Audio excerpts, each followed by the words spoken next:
So, to make your homemade brush guard, you will need some of these slip things. They come in different sizes. I got these, this one's skinnier. I got these from my E.L.F and Target brushes.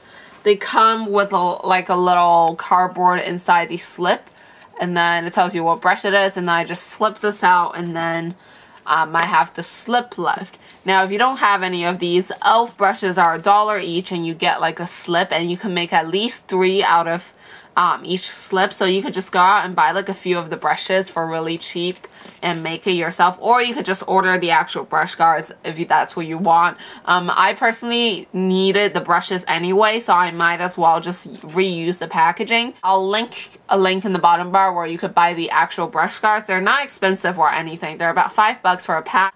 What you want to do first is just cut off the very end. And then you're just going to cut any, however long or short you want your brush guard to be, depending on what kind of brushes you want it for. And after you do that, I suggest just opening the middle part up. I'll zoom in a little bit. Just, this paper towel is wet with water. You could just kind of wipe away the dust and whatever that's inside, and you have your own brush guard.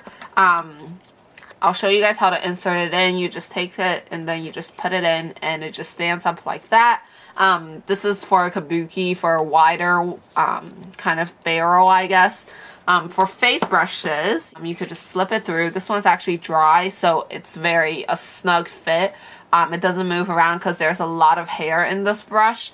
However, if you have something less dense, it's going to be like loose and it's moving around, as you can see. So if I put it down, the brush will just go right through and it won't stand up. So what you could do in this case, it's kind of just use your stapler and just put a staple somewhere.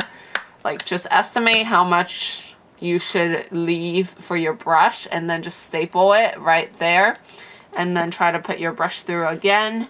It should be a lot tighter this time. Yeah, so now it doesn't really move around anymore because you got the stopper right here.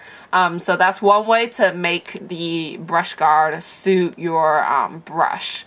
And then for eye brushes, what you can do is you take a brush guard that you made, you fold it in half, and then you staple it. So this is what you get when you staple it on the very outside. So this one, obviously, it's right in the middle of the staple, so it's going to suit these skinnier brushes a lot better. So now I'm just going to put all the brushes that I have brush guards for in the little thing, I guess. And I really like this because you could adjust it for pretty much any sized eye brush or face brush. So it's very suitable for pretty much every kind of brush. I'm just going to set it out to dry. I also have my little kabuki here as well.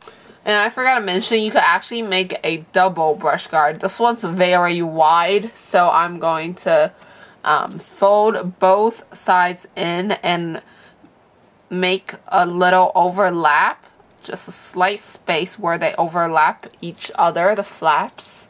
I don't know if you can tell, but they're overlapping, and right in the middle of that, I'm going to place my stapler and staple it down. So now I kind of have 2 little compartments. You have 2 in one brush guard.